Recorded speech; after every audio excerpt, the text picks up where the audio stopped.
Pakistan and its role in 9/11, I would like to not only talk about Pakistan's role in the plot, but also what that tells us about the role of the U.S. government potentially in the plot in 9/11. Because if we go back to the Afghan war in the 1980s, fighting against the Soviets, we find that the ISI back at that time, at the beginning of the war, they were just like any other intelligence agency. They were nothing special.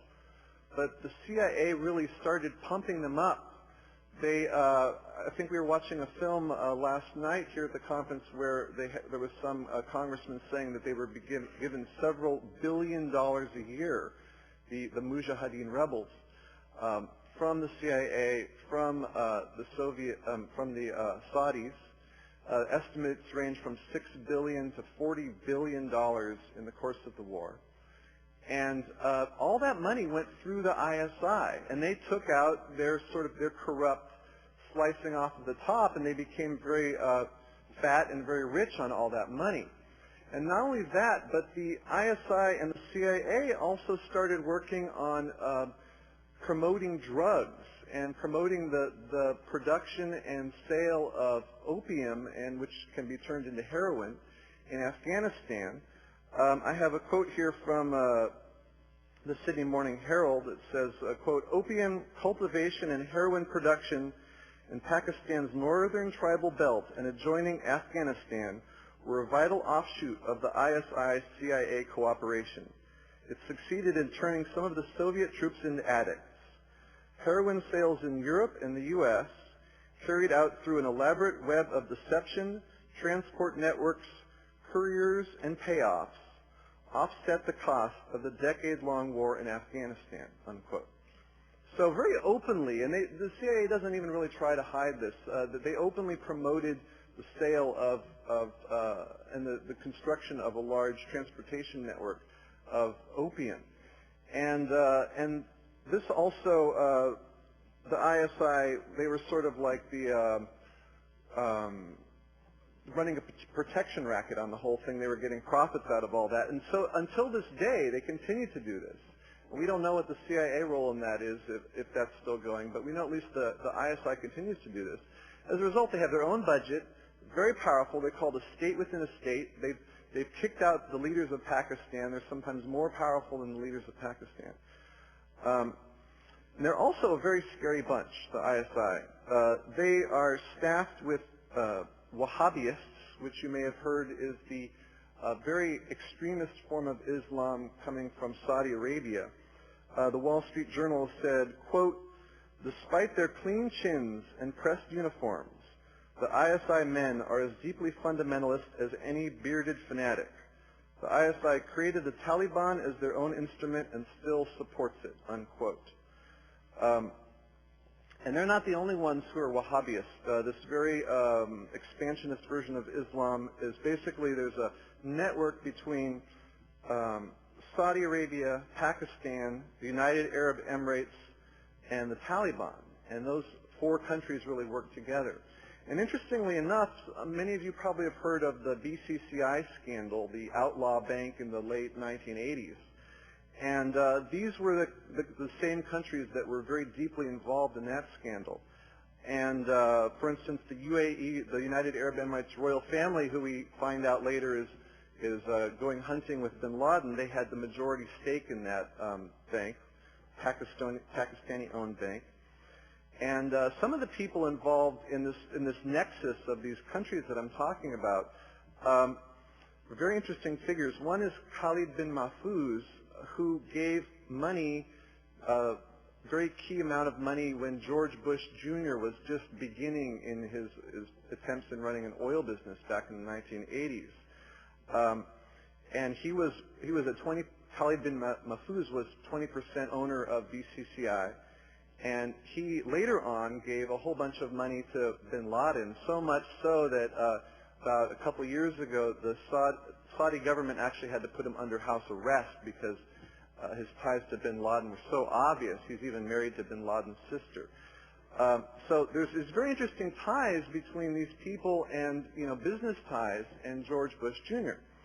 And I find this very fascinating, is that PBS Frontline, very mainstream source, they quote a French intelligence document which says that these same players from these same countries I mentioned, they were involved in the October surprise of 1980, an successful attempt to put Bush and Reagan into power, and also in Iran-Contra, that there was money going from the Saudis to the Contras, and these same people who were taking part in that were people who later on would be big funders of Al-Qaeda. So in the 1990s then, in the early 1990s, the ISI created the Taliban in Afghanistan pretty much from scratch. The Taliban didn't exist. They gave them money, weapons, everything, sort of pushed them over the border, and they put them into power after a tremendous amount of support behind them. And it's pretty much accepted by all the mainstream media that the Taliban were the complete puppets of the ISI. And in fact, in June 2001, so just a few months before 9/11, several American reporters who were visiting the Taliban and even visiting Mullah Omar, the head, they noted that everything the Taliban had, their gasoline, their weapons, their telephone, even bottled water, everything they had came from the ISI, came from Pakistan. They also noted that all this material was being funded by the United Arab Emirates and by Saudi Arabia. So we continue to see a nexus of these countries working together on a Wahhabist expansionist goal. And in fact, on 9/11, those three other countries that I mentioned were the only countries to officially recognize the Taliban, which makes sense because Taliban was really the puppet of these various governments. So, for a very long time, to go on to a different sort of tangent, Pakistan has had a long-standing sort of Cold War with India over the province of Kashmir. And India has a much larger population, much bigger army. It's very difficult for Pakistan to compete with India over the issue of Kashmir. So what Pakistan has resorted to is they've resorted to terrorism as a method to sort of even up the battle, to have the Indian army defend against terrorists. You can have a small number of terrorists tie down a large number of soldiers. So what they did was they created a number of terrorist organizations which were technically independent, but in fact secretly run by the ISI, often headed by people who are ex-ISI, but very recently ex. So this was a way to get a certain level of plausible deniability over what they were doing in Kashmir. And now what I would argue is that just as the ISI used terrorist fronts to accomplish its goals in Kashmir, Al-Qaeda is nothing more than a terrorist front for the ISI and for these other countries I mentioned in the international arena. And we can see a lot of evidence of this. The ties between the ISI and Al-Qaeda are very deep. I've already mentioned how the Taliban, which everybody associates the Taliban and Al-Qaeda, that those are puppets of the ISI. We see a lot of direct connections between these groups and Al-Qaeda. For instance, it's been estimated by mainstream media that several rich Saudis, including Khalid bin Mahfouz, I mentioned earlier, gave $500 million to Al-Qaeda in the 1990s. We talk about bin Laden having a fortune, but he couldn't have done nearly what he did if he didn't have a constant stream of revenue from the drugs that were being dealt with in Afghanistan and all the money that was coming from Saudi Arabia and his other supporters. And also, bin Laden personally could not have survived. Literally, he would have died if it wouldn't have been for ISI support, because bin Laden is a very sick individual, you could say in more ways than one, medically sick is what I mean. He has had for many years to rely on advanced medical equipment to survive. And in fact, CBS News had a very interesting story where they pointed out that the very day before 9/11, bin Laden was in a military hospital in Pakistan, and he was getting dialysis treatment guarded by the Pakistani military, completely surrounding the hospital and everything. And this was just the latest of many trips he made to get medical help like this. So they were very close allies. In fact, All these training camps you may have heard of in Afghanistan, we talk about them being al-Qaeda training camps, but they're really just as much ISI training camps. When Clinton attacked them in 1998, it was very famous. Everyone said he was wagging the dog and so forth. He actually killed about 5 ISI leaders and about 20 ISI officers, and about 20 other ISI officials in that attack, because these training camps were being jointly run by al-Qaeda and the ISI. So really we see it's virtually indistinguishable to see between the ISI, the Taliban, and al-Qaeda at this time. It's more of a semantic difference. So if we go back to Randy Glass, who I mentioned is part of the sting operation with talking about destroying the World Trade Center, we can again see that here the ISI is buying materials, trying to buy Stinger missiles, trying to buy plutonium nuclear materials for bin Laden. And the sting operation ended in June 2001, and they tried to arrest some people. They didn't arrest the ISI agents, not surprisingly. The U.S. government did not. And Randy Glass was very concerned about some of this warning he'd gotten about the World Trade Center. So he started contacting people. He contacted his state senator. He contacted his national congressman. He contacted his national senator, and that was Bob Graham, a Democrat. He contacted others. This story has been covered a little bit by Dateline NBC, but unfortunately, seems like not a lot of people have noticed that story.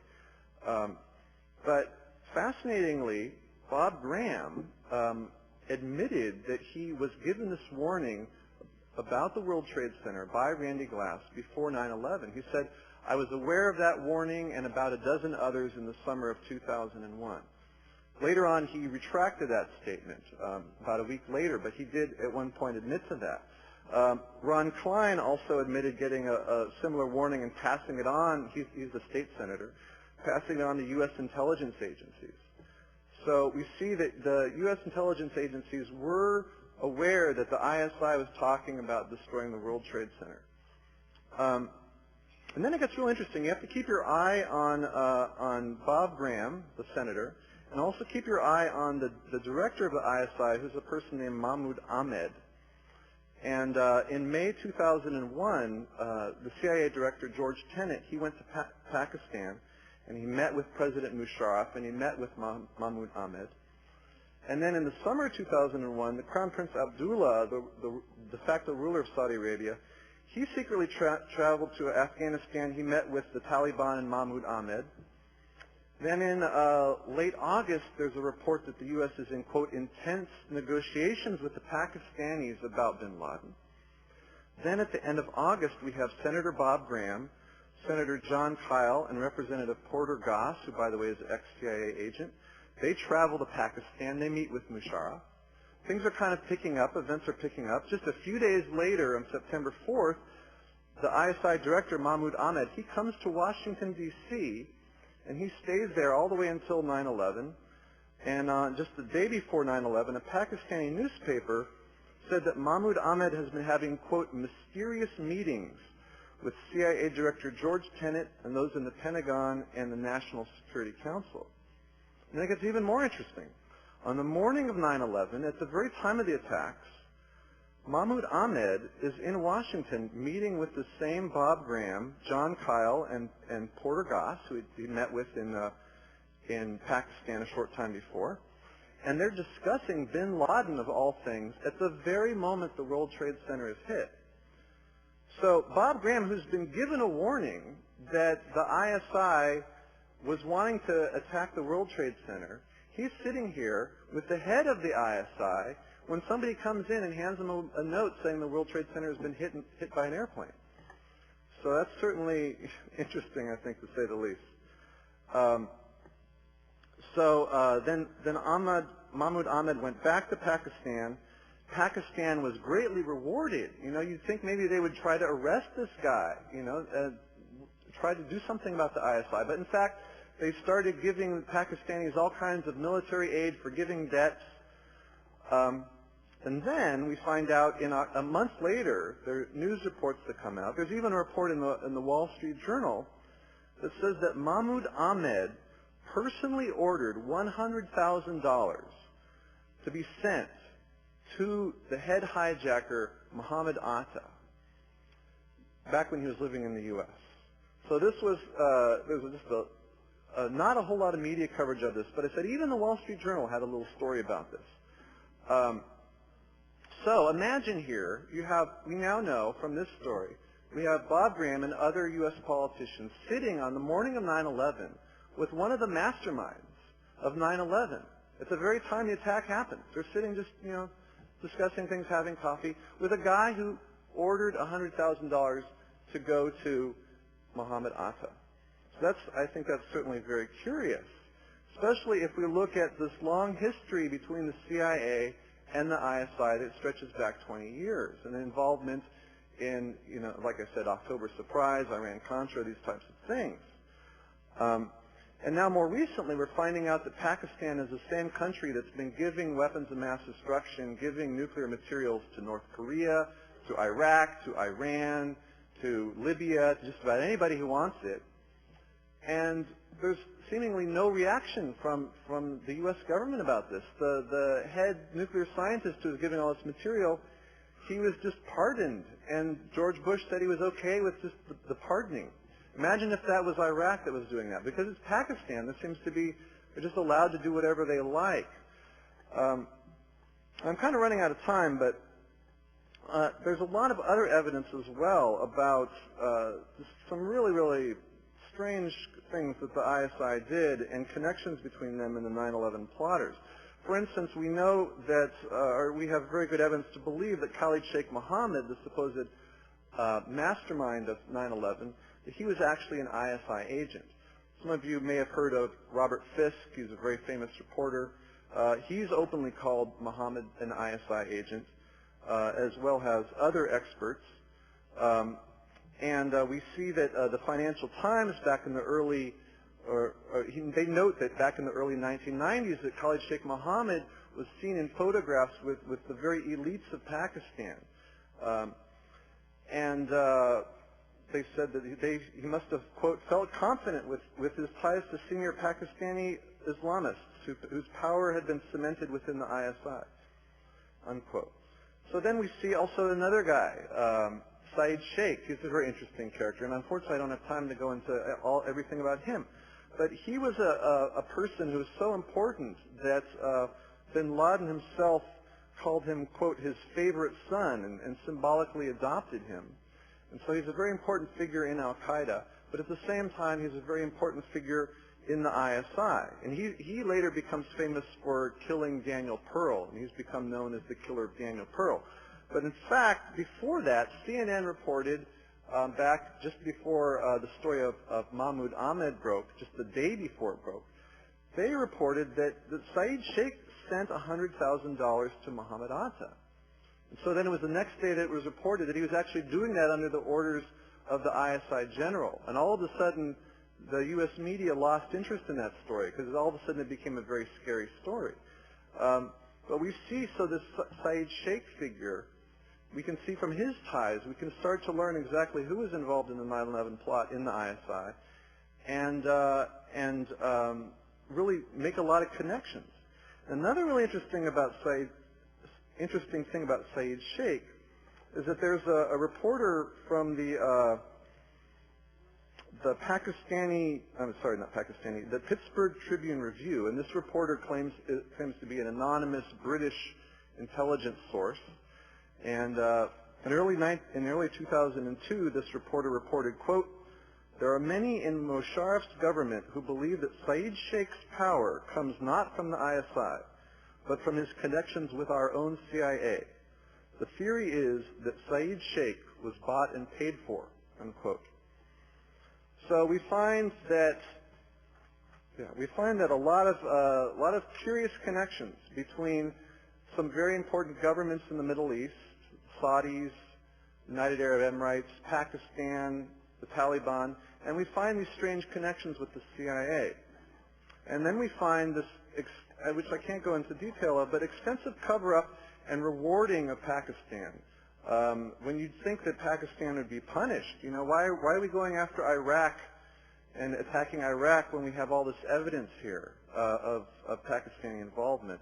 And just another example, which I don't have much time to go into, Abu Zubaydah, who's one of the al-Qaeda leaders. There was a story a few months ago that when he was interrogated, he was captured by the U.S., he was interrogated by the U.S., he actually said, I'm working for not only al-Qaeda, but for the Saudis and the Pakistanis, and here's some phone numbers of the head of the Pakistani Air Force and 3 important Saudi princes, and this came out in Time magazine and some other sources. So we continually to see these connections between these different countries and the 9/11 plot. And yet, we have this very strange behavior by the Bush administration. And so I would pose one of 2 possibilities to consider from all this information I've given you. One is either that the U.S.